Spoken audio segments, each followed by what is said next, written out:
एक नगर में एक जुलाहा रहता था। वह स्वभाव से अत्यंत शांत, नम्र तथा वफादार था। उसे क्रोध तो कभी आता ही नहीं था। एक बार कुछ लड़कों को शरारत सूझी। वे सब उस जुलाहे के पास यह सोचकर पहुँचे कि देखें इसे गुस्सा कैसे नहीं आता है। उनमें एक लड़का धनवान माता पिता का पुत्र था। वहाँ पहुँचकर वह बोला, यह साड़ी कितने की दोगे? जुलाहे ने कहा, 10 रुपए की। तब लड़के ने उसे चिढ़ाने के उद्देश्य से साड़ी के 2 टुकड़े कर दिए और एक टुकड़ा हाथ में लेकर बोला, मुझे पूरी साड़ी नहीं चाहिए, आधी चाहिए। इसका क्या दाम लोगे? जुलाहे ने बड़ी शांति से कहा, 5 रुपए। लड़के ने उस टुकड़े के भी 2 टुकड़े किए और दाम पूछा। जुलाहा अब भी शांत, उसने बताया, 2.5 रुपए।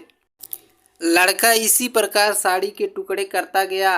अंत में बोला, अब मुझे यह साड़ी नहीं चाहिए, यह टुकड़े मेरे किस काम के? जुलाहे ने शांत भाव से कहा, बेटे, अब यह टुकड़े तुम्हारे ही क्या किसी के भी काम के नहीं रहे।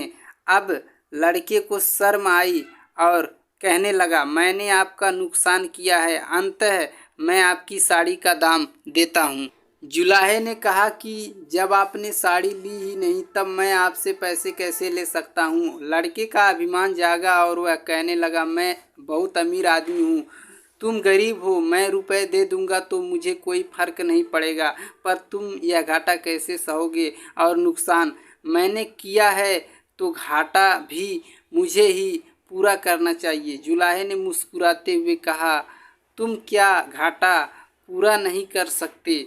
सोचो, किसान का कितना परिश्रम लगा तब कपास पैदा हुई।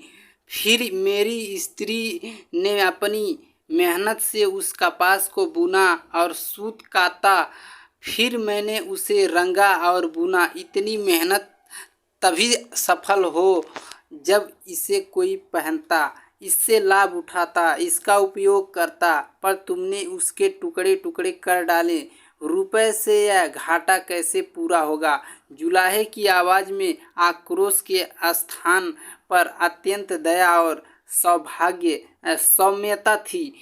लड़का शर्म से पानी हो गया था। उसकी आंखें भर आई और वह संत के पैरों में गिर गया।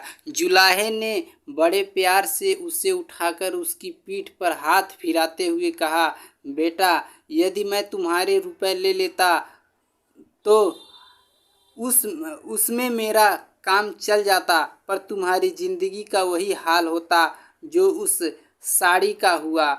कोई भी उससे लाभ नहीं होता।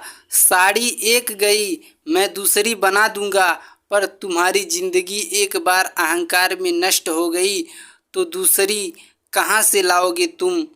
तुम्हारा पश्चाताप ही मेरे लिए बहुत कीमती है। सीख, संत संत की ऊंच सोच समझने संत की ऊंच सोच समझने लड़के का जीवन बदल दिया। यह संत कोई और नहीं बल्कि कबीरदास जी ही थे।